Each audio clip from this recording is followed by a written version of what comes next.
Margaret Thompson stood at her kitchen window in Denver, watching autumn leaves drift past like memories she couldn't quite grasp. At 62, she had grown accustomed to silence filling her days. 5 years had passed since Robert's funeral, and the house still echoed with his absence. Their children, grown and scattered across the country, called dutifully each Sunday, but their lives were full of careers and grandchildren she rarely saw. She had been a teacher for 37 years, touching countless young lives, but now retirement stretched before her like an endless corridor with no clear destination. The pension was adequate, the health was good, but purpose seemed as distant as the mountains visible through her window. Some days she wondered if she was simply marking time, waiting for something she couldn't name. The phone's shrill ring startled her from her reverie. She glanced at the unfamiliar number with a North Carolina area code and almost let it go to voicemail. But something made her answer. "Mrs. Thompson, this is Harrison Whitfield from Whitfield and Associates in Asheville. I'm calling regarding your grandmother, Rose Thompson." Margaret's hand tightened on the receiver. She hadn't spoken to Grandma Rose in 15 years, not since their terrible argument about family traditions and forgiveness. The old woman had been 95 then, stubborn as mountain granite, disapproving of choices Margaret had made decades earlier. "I'm afraid I have difficult news," the lawyer continued gently. "Mrs. Rose Thompson passed away peacefully in her sleep 3 days ago. I'm very sorry for your loss."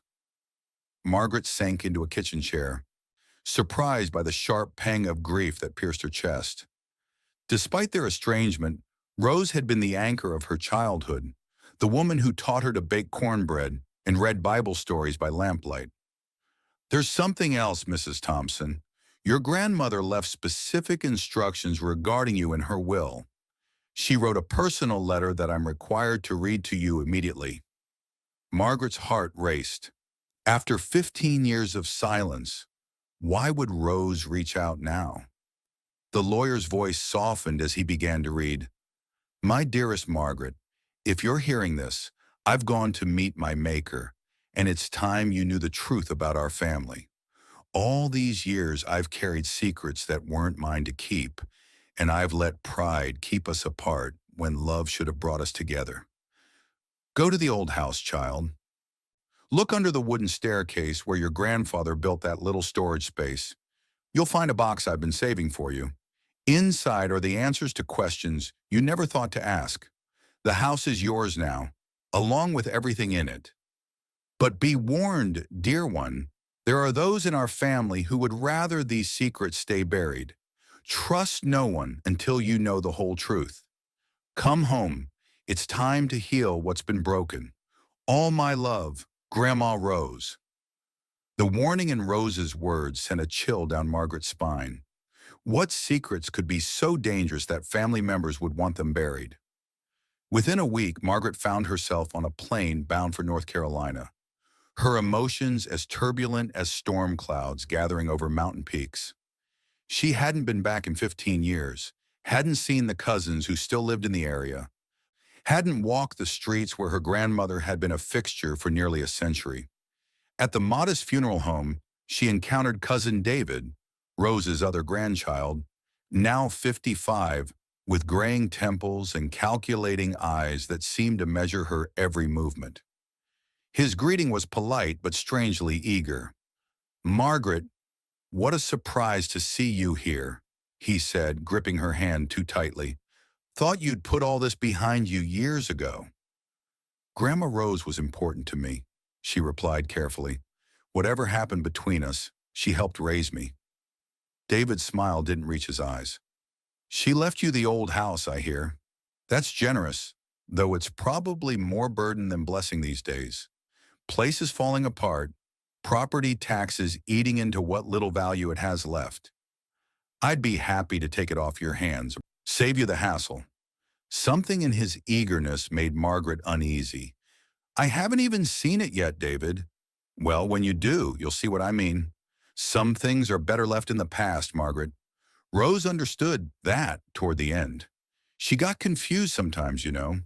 Started talking about old boyfriends, making up stories. Sad, really. That evening, the Victorian cottage sat at the end of a gravel drive lined with ancient oaks, their branches forming a golden canopy overhead. Even in fading light, she could see that David had been wrong about its condition. The house was old but well-maintained, as if someone had been caring for it regularly. Inside, dust motes danced in the last rays of sunlight streaming through lace curtains. The furniture stood exactly as she remembered it. Rose's rocking chair by the front window, her quilting frame in the corner, family photos covering every surface. But something felt different, as if the house was holding its breath, waiting for something to happen. Margaret made her way to the staircase, remembering the hidden storage space from her childhood. Her fingers found the tiny latch that opened the panel, revealing a wooden box that seemed to pulse with secrets. As she lifted it out, she heard gravel crunching outside. Through the window, she saw David's truck pulling into the driveway. Quickly, she carried the box to Rose's bedroom and hid it under the bed just as David's footsteps echoed on the front porch. "Margaret, you in there? Thought I saw lights." She opened the door to find David peering past her into the house, his eyes scanning the interior with obvious purpose. "Just checking things out," she said, blocking his view. "Find anything interesting?" Rose was quite the pack rat in her later years. Probably lots of old junk cluttering up the place that should just be thrown away. Nothing much, just furniture and dust. David seemed to relax slightly. "Good. Some old memories are better forgotten, you know." Rose learned that lesson the hard way. Family reputation matters in a town like this. After he left, Margaret retrieved the box with trembling hands. Inside, she found bundles of letters tied with faded ribbons, photographs yellowed with age, and documents that would change everything she thought she knew about her family. The first bundle contained love letters written in masculine handwriting, passionate and tender, addressed to her grandmother during World War II. They were signed "All My Love," William, and told the story of a young soldier desperately in love with the girl he'd left behind. "My dearest Rose," one letter read, "I carry your photograph next to my heart, and your last letter has been read so many times the folds are wearing thin. The days here in the Pacific seem endless without your smile, but your words give me strength to face whatever tomorrow brings. When this war is over, we'll have the life we dreamed of." Margaret's breath caught as she continued reading. These letters painted a picture of deep, abiding love between Rose and William Morris, a soldier barely 24 years old. But more shocking were Rose's replies, which William had apparently kept, revealing a secret that explained everything. Rose had been pregnant with William's child before he shipped overseas. She set the letters aside and reached for a photograph that made her heart stop. It showed her grandmother at 20, radiant with happiness, standing beside a handsome young man in military uniform. Rose's hand rested protectively over her stomach, and the love between them seemed to glow from the faded paper. If these letters were accurate, then her father Edward wasn't Henry Thompson's biological son. William Morris was her true grandfather. Have you ever discovered something that completely changed your understanding of your family's history? Sometimes the most important stories are the ones that were hidden from us. Share your thoughts in the comments about family secrets that surprised you. Margaret spent hours reading through the correspondence, piecing together a love story that should have had a happy ending. William's final letters from the war were full of plans and promises. He was coming home to marry Rose and claim their child. But the letters ended abruptly in 1945, with no explanation for why William never returned. The next bundle revealed the heartbreaking truth. These were drafts of letters Rose had written but never sent, growing more desperate with each passing month. "William, my darling," one read, "it's been 8 months since your last letter. Our son was born 3 weeks ago, and he has your eyes and your gentle spirit. I named him Edward William, though I had to tell everyone the middle name was for my uncle. Where are you? Why don't you write? The war's over, but you haven't come home. I wait for you every day. Another dated months later. I went to the train station again today, watching for your face among the returning soldiers. People say I should give up hope, that you found someone else or simply moved on. But I know you better than that, William. You wouldn't abandon us. Something terrible must have happened. The final letter in the bundle was devastating. I married Henry today. I had to, William, for Edward's sake, for my family's reputation, for my own survival. If you ever come back, please understand I had no choice. I loved you with everything in me, but love isn't enough when you're raising a child alone in 1945. I'll keep these letters always, and I'll never stop wondering what became of you. Margaret wiped tears from her cheeks. Her grandmother had been barely 21, alone with a baby, facing social ruin in an era when single mothers had few options. But why hadn't William returned? What had happened to the young soldier who'd loved Rose so completely? At the bottom of the box, she found her answer. A manila envelope marked "The Truth About William" contained documents that made Margaret's blood run cold.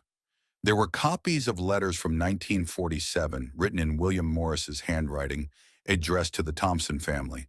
And there were responses written in familiar script, David's handwriting.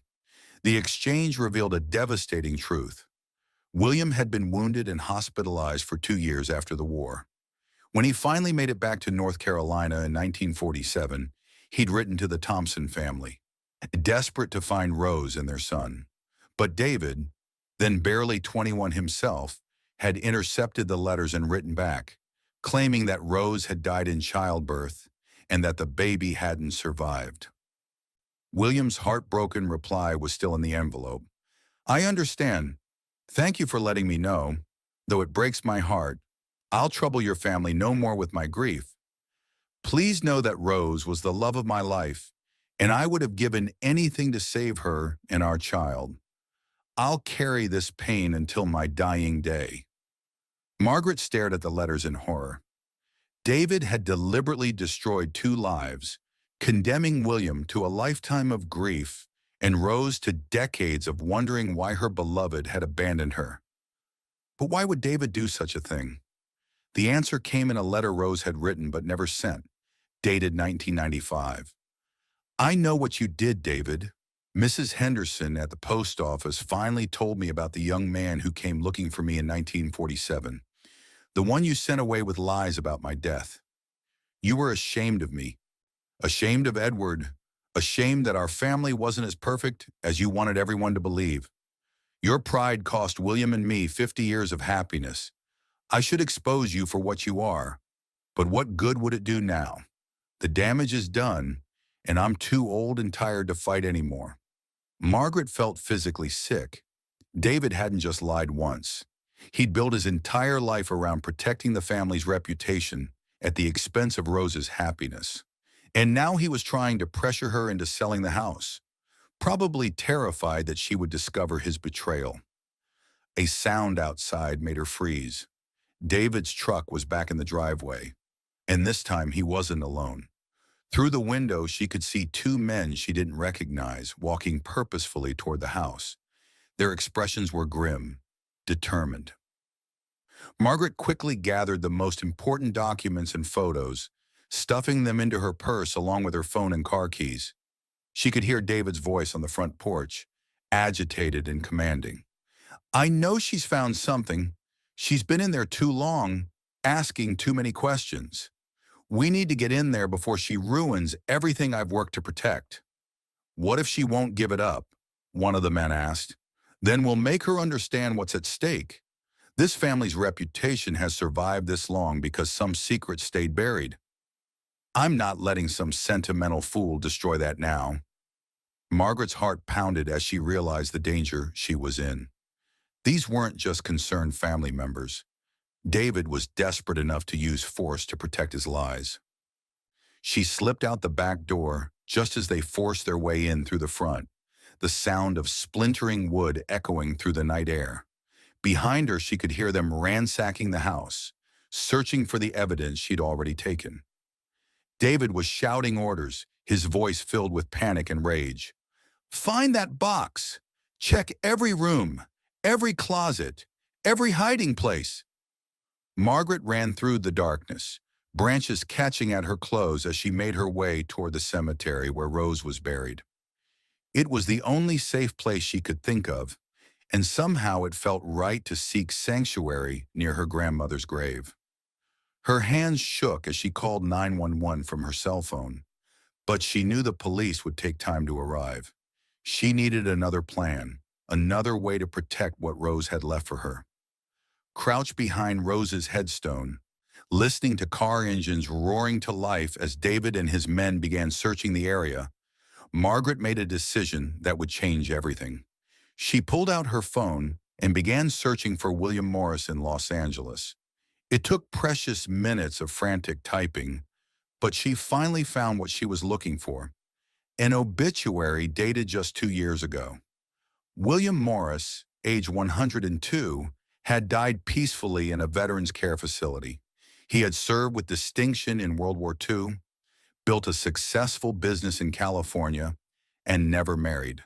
The obituary mentioned that he was survived by his daughter, Linda Morris Williams of Santa Monica, California. Margaret's pulse quickened. William had had another child, which meant Edward had a half-sister he'd never known about. With trembling fingers, she searched for Linda Morris Williams and found a phone number. As she reached for the phone, it began to ring in her hand, startling her so badly she nearly dropped it. Margaret Thompson? The voice was unfamiliar but warm, with a slight California accent. This is Linda Williams calling from Santa Monica. I know this might sound crazy, but I think we're related. Margaret's heart stopped. Linda Williams? William Morris's daughter? Yes, oh my God. You know about my father. I've been searching for Rose Thompson's family for months. Dad left me some letters and asked me to find her before he died, but I could never locate anyone. Then yesterday I found your number through the obituary for Rose Thompson. Are you her granddaughter? In the distance, Margaret could hear David's voice calling her name, growing closer. Yes, I'm her granddaughter, and I'm in danger. Your father's letters, they prove that my cousin has been lying for 75 years. What kind of lies? Linda's voice was sharp with concern. He told your father that Rose and their baby died in childbirth in 1947, but Rose lived until 2 weeks ago, and their son was my father. David destroyed their chance at happiness to protect the family's reputation. The silence on the other end of the phone stretched so long that Margaret wondered if the connection had been lost. Then she heard Linda's sharp intake of breath. Oh my God. Dad talked about Rose every day until he died. He said she was the only woman he ever loved, but that she died young having their child. He spent his whole life mourning her. You're telling me she was alive all this time? She never forgot him either. She kept every letter he wrote, waited for him until she couldn't wait anymore. David stole 75 years of their lives together. For the next few minutes, even as she watched for signs of David's approach, Margaret shared the story she'd pieced together from Rose's hidden letters. Linda listened with growing amazement and fury, occasionally interrupting with details about William's life that filled in missing pieces of the puzzle. Dad became a private investigator after the war, Linda explained. He said it started as a way to find missing persons for other families, but I always suspected he was really searching for someone himself. He built his business into one of the largest in California, and when he died, he left very specific instructions about his estate. What kind of instructions? If Rose Thompson's family was ever found, his entire inheritance was to be transferred to them immediately. Dad had been setting aside money for 75 years, waiting for this moment. Margaret, he left $12 million for Rose and their descendants. The magnitude of William's devotion was overwhelming. For 3/4 of a century, he'd built his life around the hope that someday he might find Rose and their son. Even believing they were dead, He'd created a legacy that would help their family if they were ever discovered to be alive. Police sirens wailed in the distance, growing closer. Margaret could see flashlights sweeping through the trees as David and his associates searched for her. But now she wasn't just protecting Rose's secret. She was preserving a fortune that William Morris had spent his lifetime accumulating for the family he'd lost. Linda, I need you to come to North Carolina as soon as possible. I have your father's letters to Rose, and I think you'll want to see them. But more importantly, we need to make sure David can never hurt anyone else the way he hurt our grandparents. I'll be on the first flight out, Linda promised. And Margaret, Dad also left something else. A journal he kept from 1947 until the day he died, documenting his search for Rose. I think you should see what he wrote about never giving up hope. Do you believe that true love can transcend death and time? Sometimes the most powerful love stories are the ones that remind us to cherish the people in our lives while we still can. Please subscribe to our channel so you don't miss more stories that touch the heart. The police arrived to find David and his associates destroying evidence in Rose's house. They were arrested for breaking and entering, but Margaret knew that was just the beginning. The documents in her purse would expose decades of mail fraud, deliberate interference with correspondence, and the systematic destruction of 2 lives for the sake of family pride. Linda Williams flew to North Carolina the next day, carrying a briefcase full of documents that would complete the picture Margaret had begun to piece together. She was a petite woman of 75 with silver hair and kind eyes that reminded Margaret painfully of Williams' photographs. They met at the lawyer's office in Asheville, where Linda opened her briefcase and pulled out a thick folder. Dad didn't just search for your grandmother, she said softly. He built his entire life around that search. Every missing person case he solved, every family he reunited, was practice for the day he might find Rose and their son. The documents were staggering in their scope. William Morris had investigated every Rose Thompson in America, followed thousands of leads, hired dozens of private investigators over the decades. He'd bought property all over North Carolina, hoping that someday Rose might need a place to live or her children might need help. He owns the land surrounding your grandmother's house, Linda explained. He bought it in the 1960s to make sure no one could ever force Rose to leave if she was still alive. He also established trust funds for any children or grandchildren who might be found, set up college scholarships in Rose's name, even bought cemetery plots side by side in case they were ever reunited in death. But the most precious thing Linda brought wasn't money or property deeds. It was William's journal, a leather-bound book he'd kept from 1947 until his death, documenting not just his search, but his unending love for the woman he'd lost.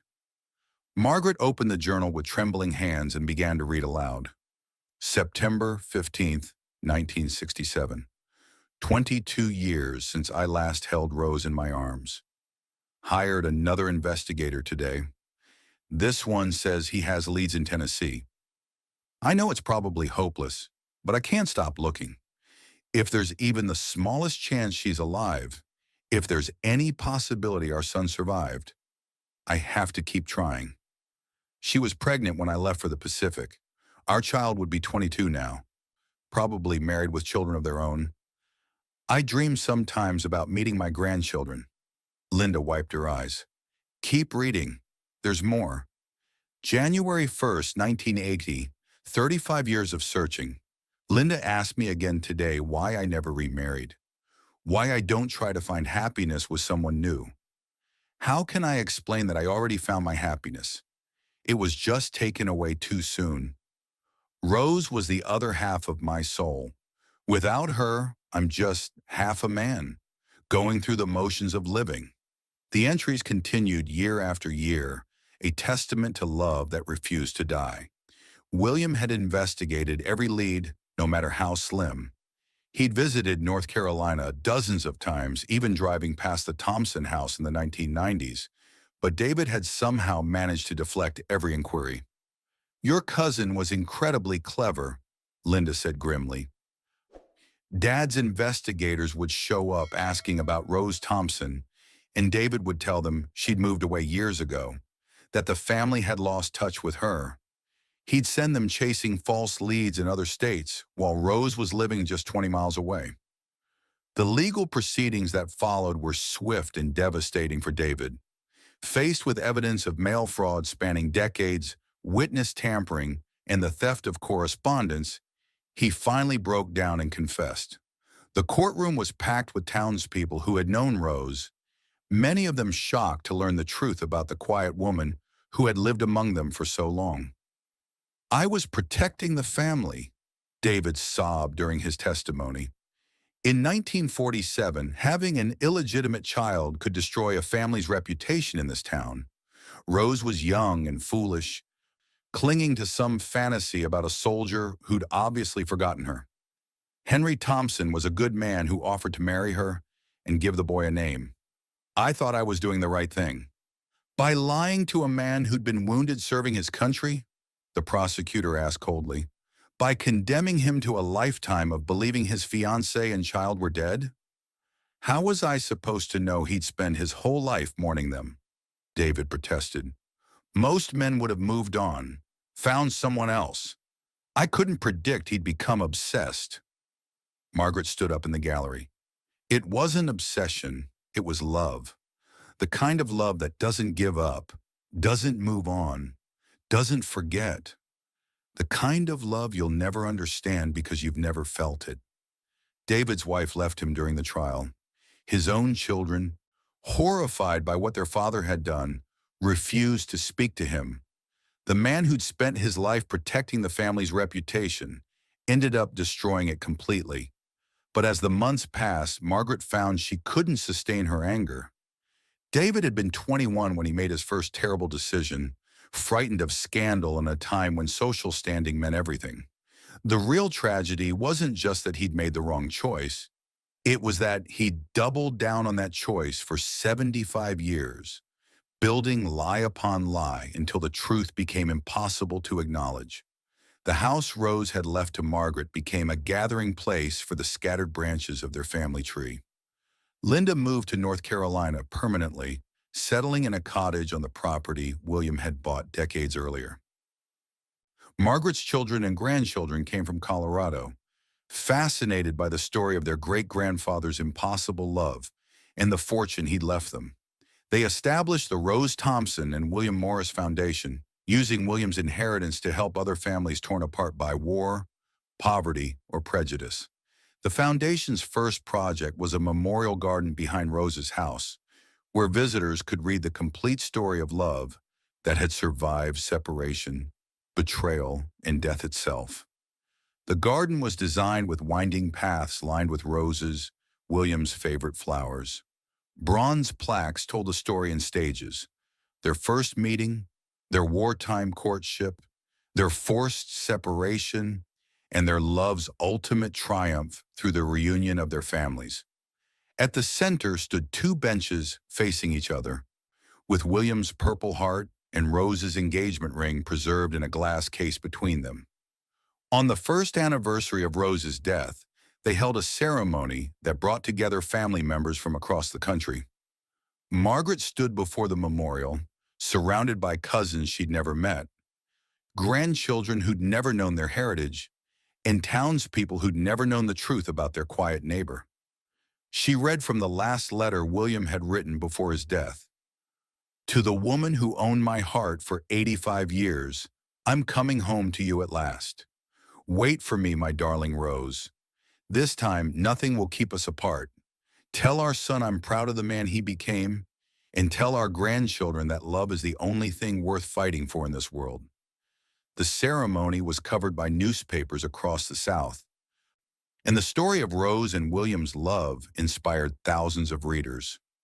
Letters poured in from other families who had been reunited after decades of separation, from veterans who had found their wartime sweethearts through the Foundation's database, from children who had discovered the truth about their parentage. Margaret realized that Rose's legacy wasn't just about the house or the money or even the love story itself. It was about the power of truth to heal wounds that had festered for generations. about the courage it takes to forgive those who have wronged us, and about the enduring strength of love that refuses to be defeated by time or circumstance. The foundation grew beyond their wildest dreams. They helped establish DNA databases for separated families, provided scholarships for first-generation college students, and created support groups for elderly people searching for lost loves. Williams' money-funded research into missing persons cases from World War II and Korea, reuniting dozens of families who had given up hope decades earlier. As autumn turned to winter in the mountains, Margaret found herself settling into a new rhythm of life. She and Linda had become the sisters neither had ever known they needed, spending their days planning foundation projects, welcoming visitors to the memorial garden, and sharing stories that bridge the gap between California and North Carolina, between past and present, between heartbreak and healing. Most evenings they would sit together on Rose's front porch swing, reading from Williams' journal, or looking through the photographs that documented a love story decades in the making. Margaret had found not just family but purpose, not just inheritance, but understanding of what truly matters in life. David, serving his sentence in minimum security prison, had finally begun to understand the magnitude of what he'd destroyed. He wrote letters to Margaret and Linda every week, begging forgiveness and offering to do whatever he could to make amends. They visited him regularly, not because they had forgiven him, that would take time, but because they wanted to help him understand that his actions had consequences that rippled through generations. "I thought reputation was what mattered," he said during one visit, looking far older than his 55 years. "I thought keeping up appearances was more important than anything else. I didn't understand that love is what makes a family strong, not what other people think of us." "It's never too late to learn," Margaret told him. "Rose taught me that, even after death. She could have taken her secrets to the grave, but she chose to trust me with the truth instead." Do you think they found each other now, wherever they are?" Margaret smiled. "I know they have. Love like theirs doesn't just disappear. It finds a way." On quiet evenings, when the mountains were painted purple by twilight and the air was sweet with the scent of honeysuckle, Margaret would whisper into the gathering darkness, "Thank you, Grandma Rose. Thank you for trusting me with your secret. Thank you for showing me that love never dies. It just waits for the right moment to bloom again." The inheritance Rose had left her granddaughter was far more valuable than money or property. She had given Margaret a family, a purpose, and proof that some bonds are stronger than death itself. She had shown her that it's never too late to come home, never too late to heal old wounds, and never too late to honor the love that shapes our lives. Margaret Thompson, who had thought her best years were behind her, discovered at 62 that her most meaningful chapter was just beginning. And somewhere in the space between memory and hope, between earth and sky, Rose Thompson and William Morris were finally together, their love story complete at last. The foundation continues to this day, helping families separated by war, circumstance, and time find their way back to each other. Margaret and Linda often say that every reunion they facilitate is a small victory for Rose and William, proof that their love didn't die in vain, but lives on in every family brought together, every heart healed, every truth finally told. Sometimes we have to lose everything we thought we wanted to find everything we actually needed. Don't wait to tell the people you love how much they mean to you. Don't let pride or time or distance keep you from the connections that make life worth living. Love boldly, forgive freely, and remember that the best stories are always about coming home.